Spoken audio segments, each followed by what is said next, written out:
My brother showed up with a U-Haul and said he was moving into my house because Mom gave him permission. But when he tried to force the door open, I finally took action.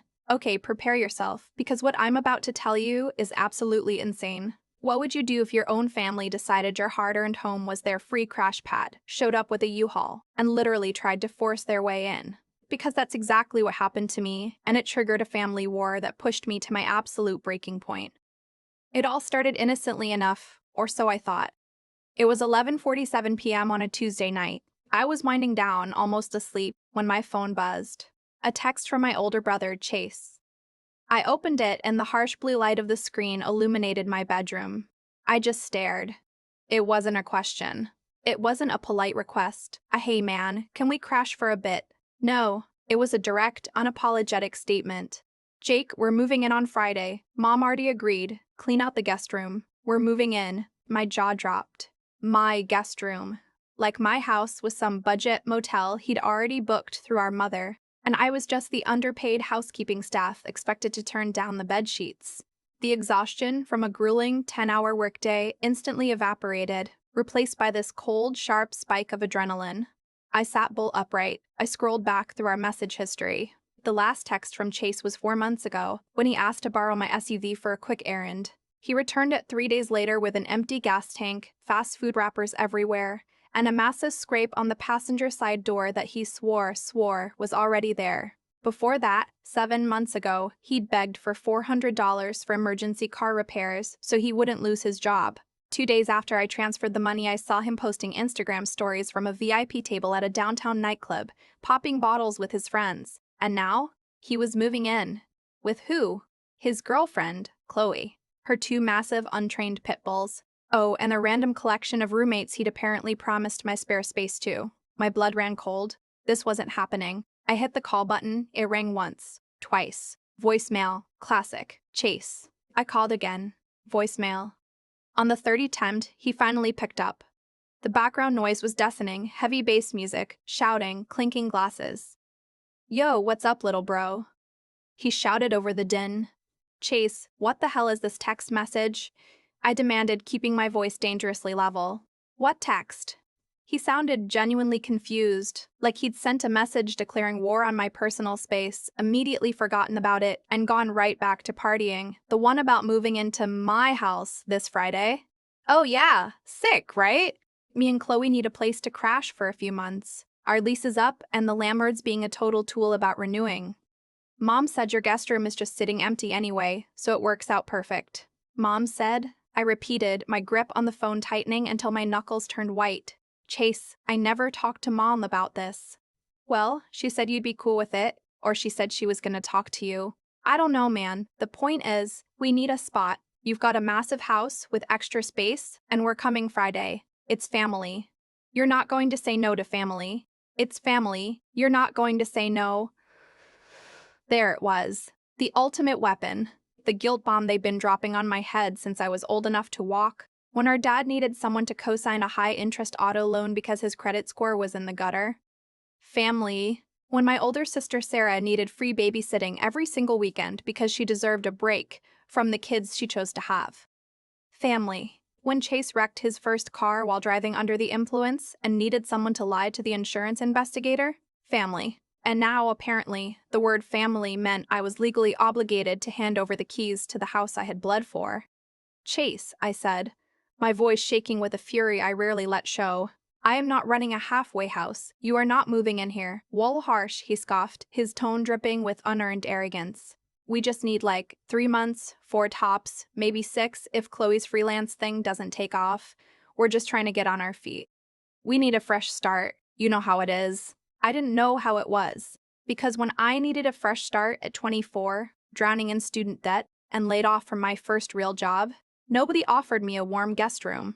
I slept in the back of my freezing 2008 Honda Civic for 2 straight months in a Walmart parking lot. I worked 65-hour weeks across 2 brutal jobs-loading trucks at 4 a.m. and waiting tables until midnight just so I could afford the security deposit on a studio apartment that was infested with cockroaches. Nobody in my family offered me a dime. Nobody offered me a hot meal. They told me it builds character. Chase, you cannot just move into my house, I stated firmly. Why not? You live alone. You got a 3-bedroom house, bro. You're hoarding space. Mom already said mom doesn't live here. Mom doesn't pay my mortgage. She doesn't pay my property taxes. And she doesn't get to make decisions about my home. The line went dead silent for a moment. The thumping bass in the background suddenly very loud. Then his voice dropped, losing the fake friendly tone. Bro, are you seriously being like this right now? After everything? You're going to leave your own blood out in the cold. What does after everything even mean, Chase? You've never done a single thing for me. You know what it means. We're family. You help family. Stop being a selfish prick. I'll call you back, I said, and hung up the phone. Almost instantly, my screen lit up with a barrage of incoming texts. Mom, Chase just called me. He told me you're being extremely difficult about Friday. He just needs a little help, Jake. Don't be selfish. We raised you better than this. Chase, whatever, man. We'll figure it out. Thanks for nothing, you greedy bastard. Dad, your mother is very upset. Call her immediately and apologize. You have the room. Let your brother use it. I didn't reply to any of them. I turned my phone on silent, tossed it onto my nightstand, and sat in the pitch black of my bedroom. I thought about the house I had bought 4 years ago. I didn't inherit this place. I didn't get a down payment gifted to me by rich relatives. I bought it with money I had saved by working myself to the bone as a project manager for a commercial logistics firm. I scraped the down payment together by eating plain rice and beans for years, skipping vacations, driving a beat-up car, and never going out. I paid the mortgage every single month on time, entirely by myself. This house was my sanctuary. Every single square foot of it belonged to me. The guest room Chase felt so entitled to. I didn't even have a bed in there. I used it as my dedicated home office. My massive oak desk was in there, along with my filing cabinets, my 3-monitor setup, and the expensive ergonomic chair I bought to save my back. It was the place where I worked remotely 3 days a week, but to Chase, it was just sitting empty. To my mother, it was space I was selfishly hoarding. To my family, my life, my success, and my property were just raw materials waiting to be harvested for their convenience. I threw off the blankets, walked downstairs in the dark, and started brewing a pot of coffee at 12:30 a.m. like an absolute psychopath. Then I opened my laptop and started typing. I wasn't making a list of polite reasons to say no. I was making a battle plan to ensure that my no was an impenetrable fortress. I knew my family. I knew that to them, no was just the opening line of a negotiation. To them, boundaries were merely suggestions, and locked doors were just puzzles they felt entitled to solve. If I wanted to protect what I had built, words wouldn't be enough. I needed infrastructure. By 20 a.m., I had a comprehensive plan. The next morning, at exactly 8:01 a.m., I called a high-end local security company. Hi, I need an immediate emergency upgrade to my home security system. I want full perimeter coverage motion sensors on every point of entry, a high-definition doorbell camera, glass break sensors on every first-floor window, reinforced strike plates on the exterior doors, and cellular battery backup so it works even if the power is cut. The sales rep on the phone sounded taken aback, but thrilled. Wow, okay, planning a long trip overseas? Something like that. I need a technician out here today. I will pay whatever emergency expedite fee you require. We can have our senior tech out by 1 p.m. today. Perfect. My next call was to my buddy Marcus. He was a senior property manager I had worked with on a few massive commercial logistics projects. He was ruthless, brilliant, and knew tenant and property law better than most attorneys. Marcus, hypothetical question, I said when he picked up. If someone packs up a moving truck and tries to forcefully move into your primary residence without your permission, what is the exact legal move? He let out a bark of laughter. That's called criminal trespassing, buddy. You call the police and let them handle it. What if the people trying to move in are immediate family members? Still criminal trespassing. Sharing DNA doesn't magically grant you real estate property rights. If their name isn't on the deed or signed lease, they are intruders. What if they try to claim they have verbal permission? My mother told my brother he could move in. She doesn't own the house, but she told him he could. Doesn't matter. She has no legal authority to grant access to a property she doesn't own. Did you ever give them a key? Never. Then if they try to force the door, it escalates to breaking and entering. Do you want me to draft up a formal cease and desist letter for you, just to have a paper trail? Yes. Make it sound as legally terrifying as possible. Let me see how this Friday plays out first, but I want it ready. This sounds like an insane story, Jake. It is. I'll buy you a steak dinner when it's all over. I hung up the phone and sat at my kitchen island. For the first time in my life, when dealing with my family, I didn't feel a crushing sense of anxiety. I didn't feel the suffocating weight of guilt. I just felt pure, unadulterated control. I was finally 3 steps ahead of their chaos. Wednesday afternoon, the security tech, a burly ex-military guy named Dave, showed up. "So, you want eyes on every single entry point?"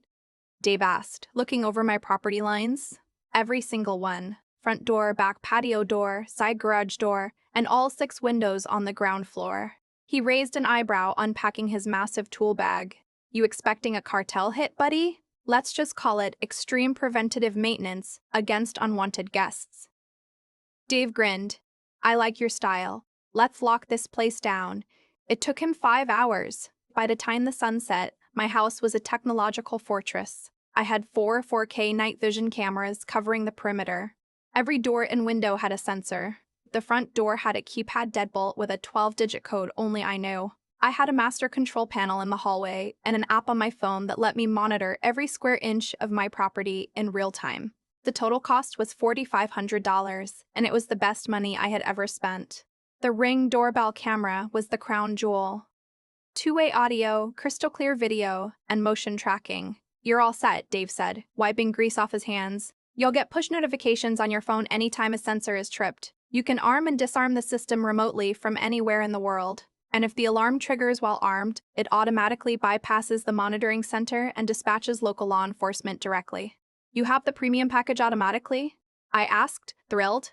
"Yep. The alarm screams at 120 dB. The system verifies it's a breach, and the cops are rolling within seconds." After he left, I spent an hour playing with the app. I tested the sensors, armed the system, and opened the back door. The siren was so loud it rattled my teeth, and my phone instantly lit up with a red alert. "Breach detected. Back patio door. Armed mode activated." I disarmed it, feeling a grim sense of satisfaction. Then I went into the doorbell camera settings and found the automated greeting feature. I recorded a custom message. "Hi, you have reached a private residence. If you do not have a scheduled appointment with the homeowner, you are trespassing. Please leave the property immediately. Smile. You are on multiple recorded cameras." Short, polite, unmistakably hostile. Thursday morning, my phone started ringing again. It was Mom. I let it go straight to voicemail. She left a 4-minute rambling message. She started by saying how deeply disappointed she was in my selfish attitude, pivoted to explaining how Chase and Chloe had nowhere else to go, and ended by demanding I leave the front door unlocked on Friday morning because they were arriving early. She never once asked for my permission. She never acknowledged that I owned the house.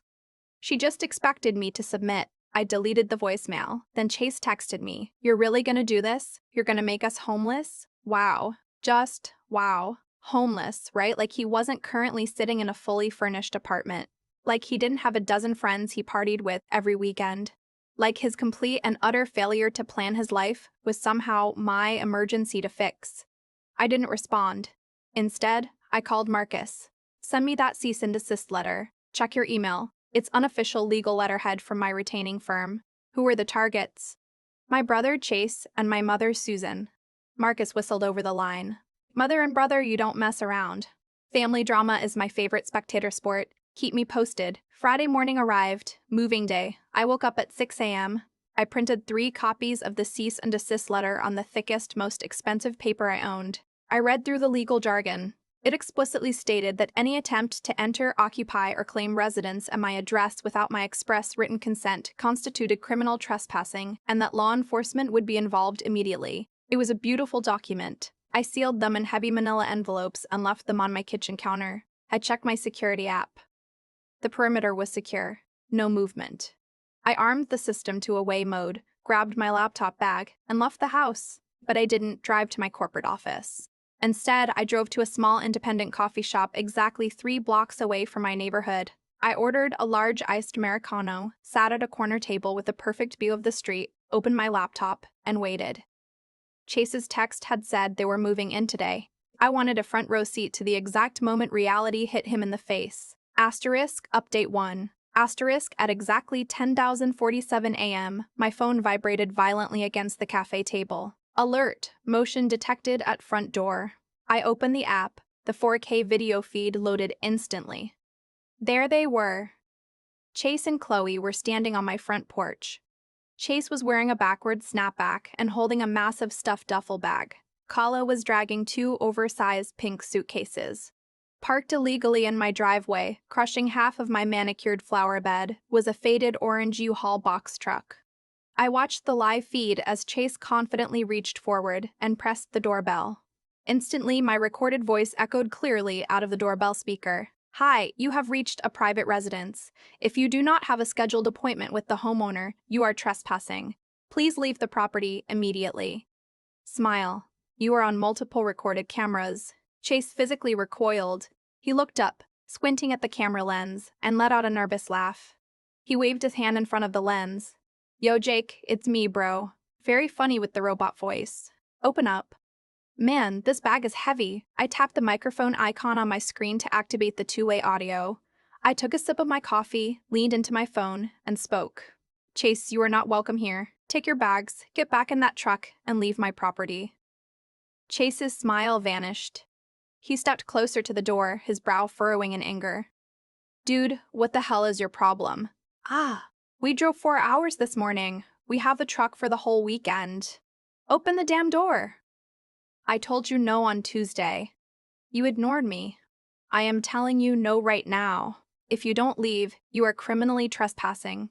"Trespassing. Trespassing," Chase yelled, his voice echoing through the quiet suburban street. "This is family, you psycho. Open the door." Chloe stepped into the frame, looking exasperated. "Jake, this is ridiculous. Your mom said we could have the room. Stop throwing a tantrum and let us inside. I need to use the bathroom." "My mother does not own this property," I said, my voice eerily calm through the speaker. "I do. You have exactly 10 seconds to remove yourselves from my porch before I dispatch the police." Chase's face turned a violent shade of red. "You're not calling the cops on your own brother. You're full of 10, 9, 8. Chase dropped his duffel bag.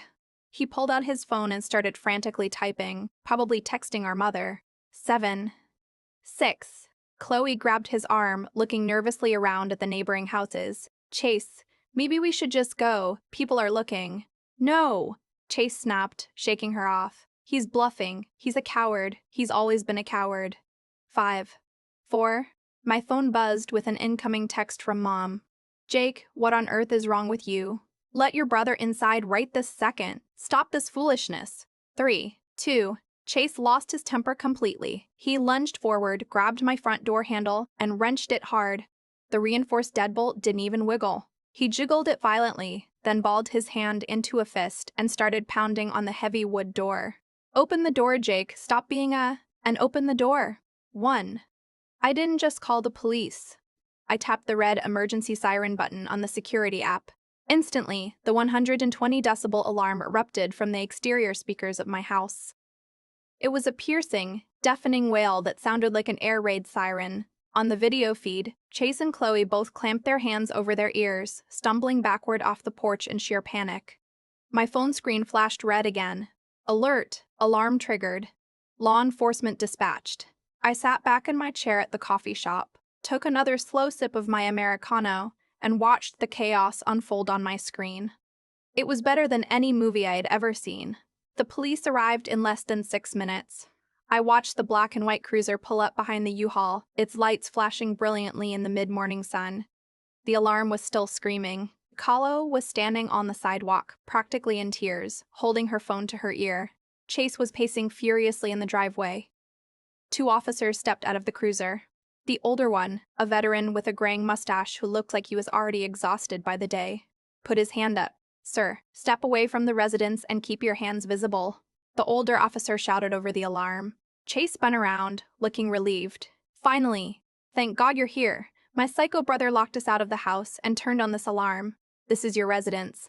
the younger officer asked, resting his hand casually on his duty belt. "It's my brother's house, but we're moving in today. He told us we could."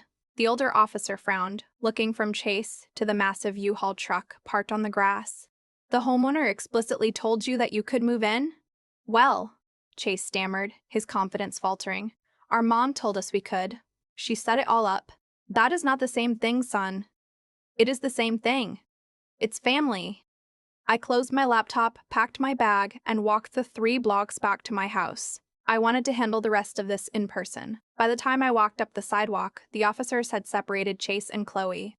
The alarm had automatically timed out, leaving an eerie silence on the street. My neighbor, Mrs. Higgins, a sweet retired woman who baked the best lasagna in the state, was standing on her porch watching the entire spectacle with a pair of gardening shears in her hand.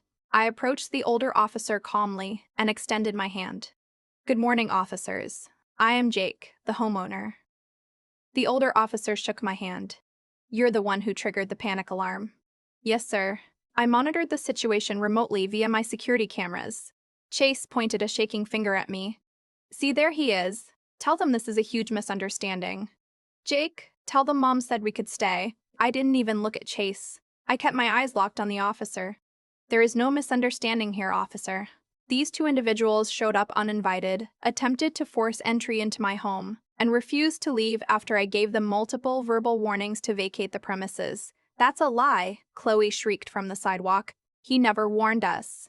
I have the entire encounter recorded, I said, pulling out my phone.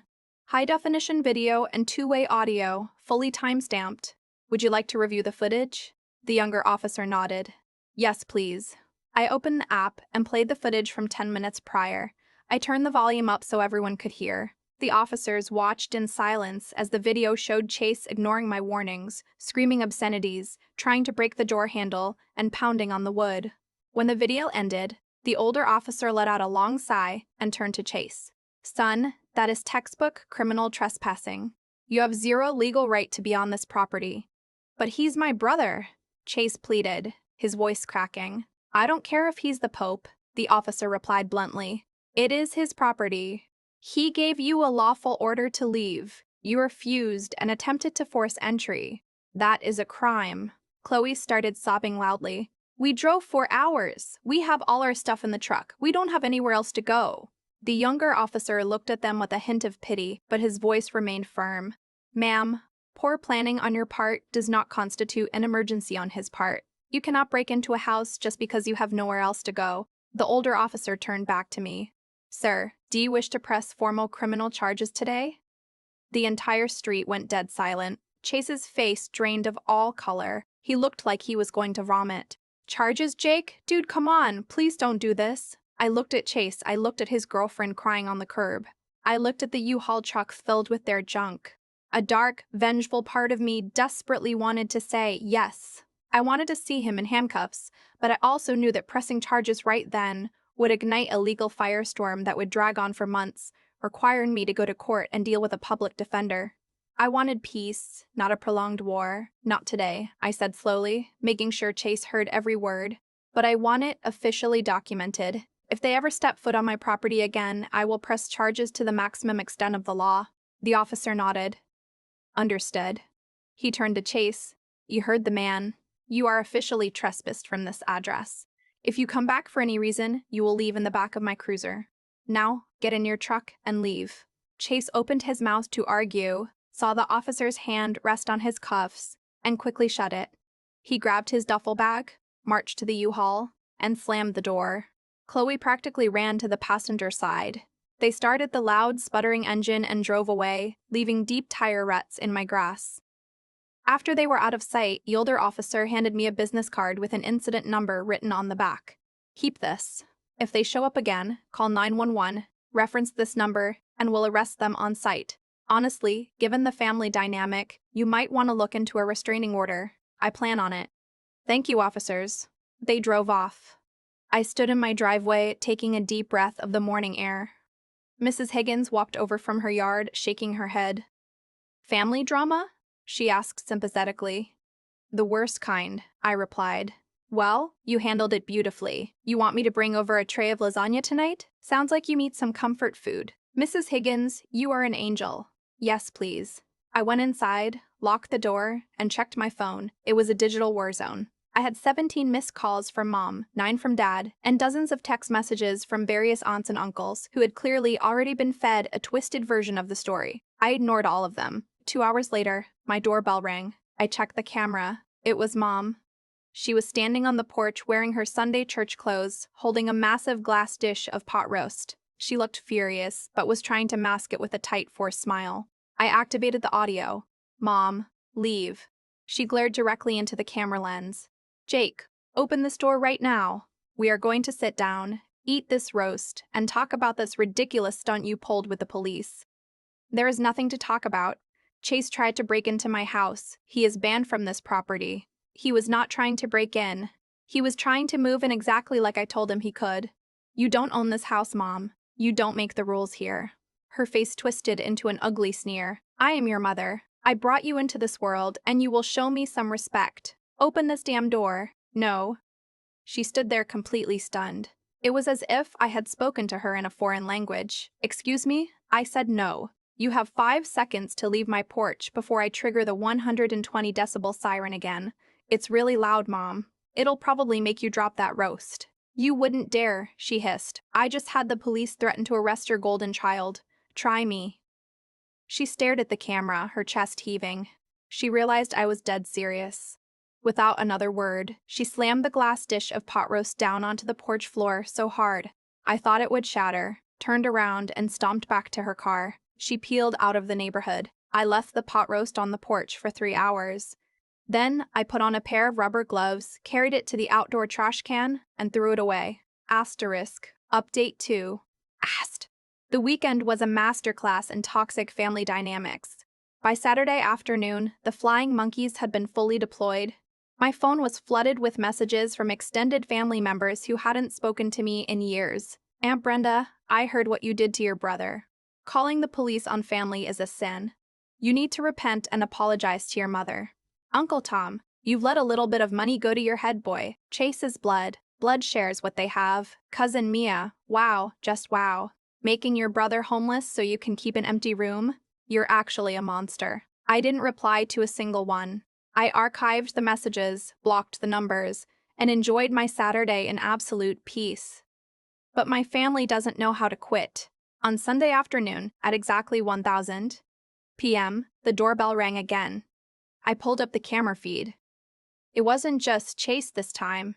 It was a full-scale ambush. Mom, Dad, Chase, and a woman I had never seen before were standing on my porch. The stranger was in her late 50s, wearing a sharp business blazer, holding a clipboard, and wearing a condescending, practiced smile. I activated the audio. I told all of you to never come back here. Dad stepped forward, holding his hands up in a placating gesture. Jake, son, please, we don't want to fight. We brought someone to help us sort this out. He gestured to the woman.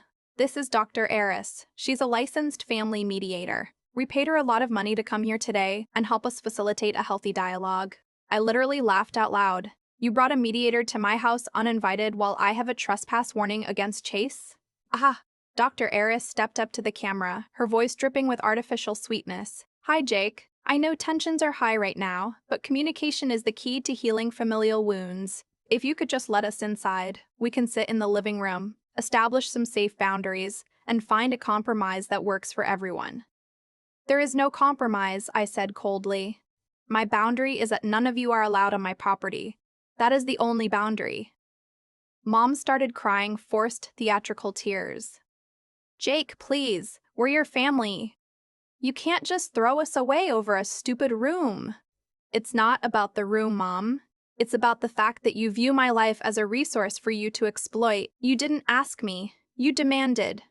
Chase crossed his arms. Bro, you're acting crazy. Just let Dr. Eris talk to you.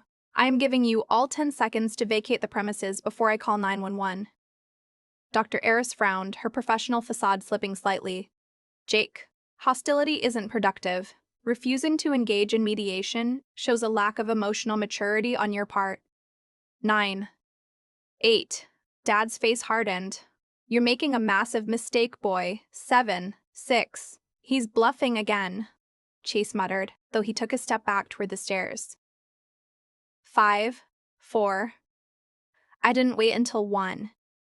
I pulled up my phone dialer and called 911. I held my phone near the microphone so they could hear the dispatcher answer. 911, what is your emergency? The operator asked loudly through the speaker. Yes, I need immediate police dispatch to my address. I have 4 hostile individuals trespassing on my property. One of them, Chase, was officially trespassed by officers on Friday and is currently violating that order. The panic on the porch was instantaneous and glorious to watch. Dr. Eris's eyes went wide. Oh my God, he's actually calling the police. She turned and practically sprinted toward her Prius parked on the street. I am not getting arrested for this. I'm leaving. Wait. Mom shrieked. Dad grabbed Mom's arm. Susan, we have to go now. Chase was already running toward his car. You're dead to me, Jake. Dead to me. They scrambled into their vehicles like cockroaches fleeing from a light switch and sped away. By the time the police arrived 10 minutes later, the street was completely empty. It was the same older officer from Friday. He walked up to my door, shaking his head. They came back? He asked. With a hired family mediator, I replied, handing him the printed cease and desist letters I hadn't been able to serve yet. The officer chuckled darkly. That's a new one. All right, Jake. I think it's time you go to the courthouse. You have enough evidence for a restraining order. Monday morning, I took a personal day off from work. At 8:30 a.m., I walked through the heavy glass doors of the county courthouse. It smelled like floor wax and desperation. I walked up to the clerk's window with a massive manila folder bursting with evidence. I had flash drives containing the Ring camera footage, printed transcripts of the text messages, the previous police incident reports, and the ignored cease and desist letters. I need to file for an emergency temporary restraining order, I told the exhausted-looking clerk. Against who? My mother, my father, and my brother. She paused, looking up at me over her glasses. All 3. Family dispute? They tried to forcefully move into my home, attempted to break down my door, and returned to harass me after being legally trespassed by police. She handed me a thick stack of paperwork. Fill these out. Be specific. I spent 2 hours documenting every single detail, every text, every threat, every timeline. When I handed it back, the clerk reviewed it, stamped it in red ink, and handed me a docket number. The judge reviewed your police reports and granted a temporary restraining order effective immediately. They will be officially served by a sheriff's deputy within 48 hours. Your formal hearing for a permanent order is in exactly 2 weeks. Do not contact them. Walking out of that courthouse, I felt a weight lift off my chest that I didn't even know I was carrying. By Wednesday afternoon, the sheriff had served them. I knew exactly when it happened because my phone started blocking dozens of unknown numbers. And my sister Sarah called me. I hadn't spoken to Sarah in months, but she was the only one in the family who generally stayed out of the drama. Hey, she said quietly, Mom is losing her mind. A cop just showed up at her job and handed her court papers. Good, they earned them. Chase posted a massive manifesto on Facebook about you, Sarah warned me. It's got like 500 likes. He's telling everyone you had a psychotic break and attacked him. I logged onto Facebook for the first time in a year. Sure enough, Chase had posted a 1,000-word essay titled, When Blood Betrays You. He spun a wild tale about how I had invited him to stay, only to ambush him with the police because I was jealous of his relationship with Chloe. The comments were a cesspool of extended family members calling me a sociopath. I took screenshots of the post, added them to my evidence folder, and permanently deleted my Facebook account. Let them talk. But my family wasn't done. On Wednesday night, at exactly 11:15 p.m., my entire house plunged into total darkness. The power went out. I looked out the window. The streetlights were on. Mrs. Higgins's house was fully lit. It was just my house. I grabbed a heavy Maglite flashlight and walked out to the side of my garage where the main electrical breaker box was located. The heavy metal padlock I kept on it had been violently smashed open with a pair of bolt cutters. Someone had opened the panel and flipped the main breaker switch, cutting power to my home. What they didn't realize was that Dave, the security tech, had installed cellular and battery backups on my cameras. I flipped the breaker back on, the house illuminating instantly. I checked the camera feed on my phone. The side garage camera clearly showed a figure in a dark hoodie sprinting away from the box and jumping into the passenger side of a dark sedan. I couldn't see the face, but I recognized the dented bumper of my dad's Honda Accord. I called the police. They documented the vandalism. took the bolt cutters left in the grass as evidence, and added it to my file. It was a direct violation of the Charo. Thursday morning, the escalation reached its peak.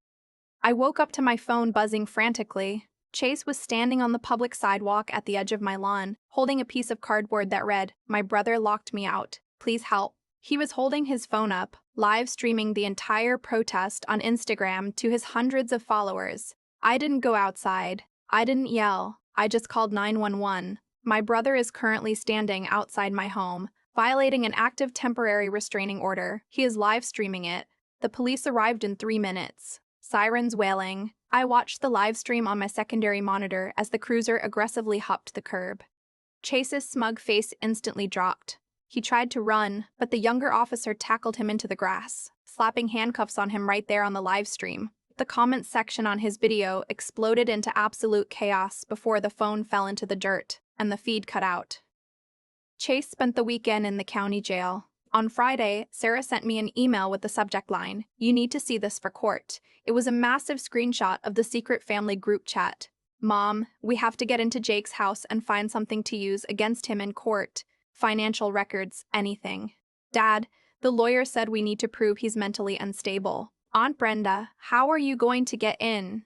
Mom, I know he hides a spare key under the fake rock in the backyard. I saw him do it last year. We can go in while he's at work. Dad, we'll go on Tuesday. Make sure he's gone." They were literally conspiring to commit a felony breaking and entering. I forwarded the screenshots directly to the police and to Marcus. I didn't have a spare key under a rock. I had thrown it away months ago, but the intent was documented in writing. I spent Saturday installing 4 hidden indoor cameras, just in case they tried to break a window. The 2 weeks leading up to the court date were tense, but they never showed up on Tuesday. The arrest had finally spooked them. The hearing was scheduled for 9 a.m. on a Thursday. I sat at the petitioner's table wearing a tailored suit with my massive binder of evidence neatly organized. Mom, Dad, and Chase sat at the defense table. Chase looked exhausted and furious.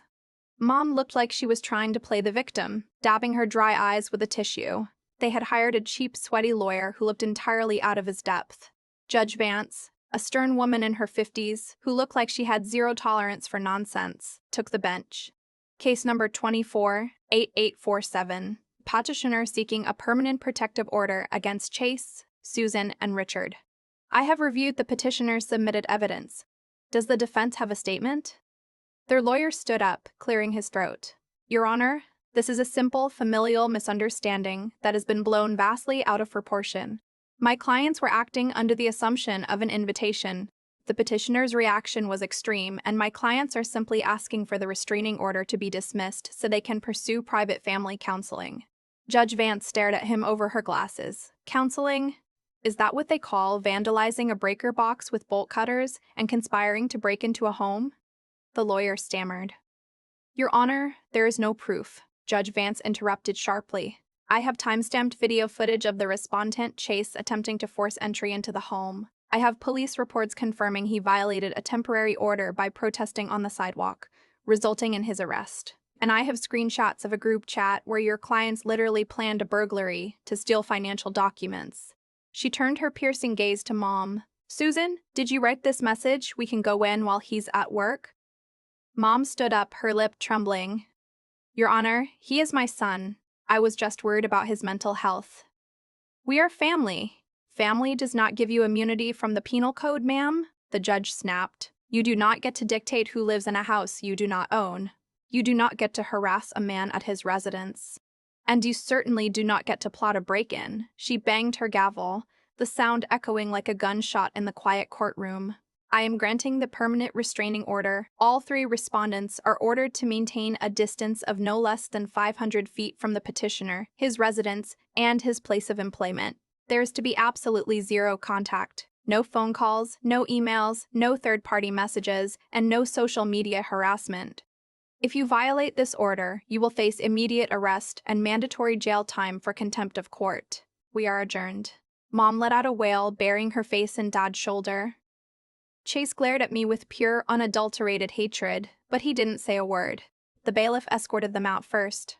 To ensure we didn't cross paths, I walked out of the courthouse 20 minutes later into the bright morning sun. Marcus was waiting by my car, leaning against the hood with 2 coffees. Well? He asked. Permanent order granted. 500 feet. Complete no contact. Marcus grinned, handing me a coffee. Told you.